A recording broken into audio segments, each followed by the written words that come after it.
Boss, saan ka pupunta? Okay, 300 pesos or spin the wheel? Spin the wheel. Halika dito. Ano ba ang ina-expect mo makuha dito? TV. TV? TV.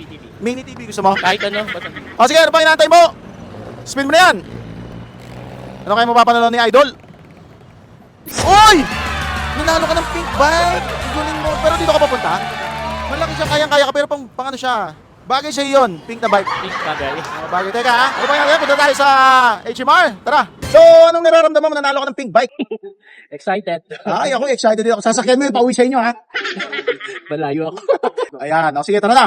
Pero ito nga pala yung napalalunan mo, ikaw nanalo ng pink na bike. Ilabas nga natin. Ay, may nalaglag. Ay, sirapan mo. Sirtamay mo yung bike mo. Sige, sirapan mo. Hindi nga ako. Sirapan mo. Yan, papasan ako sa iyo. Padyak mo na, sir. Halika na. Maplaplat to. Yan, ano nararamdaman mo ngayon na ikaw yung nanalo? Sana maulit pa.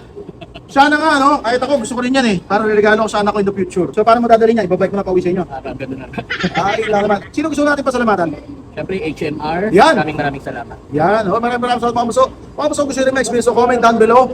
Kung saan tayo magpapaspin the wheel next, dadalaman natin buong Pilipinas. Simulan muna natin dito.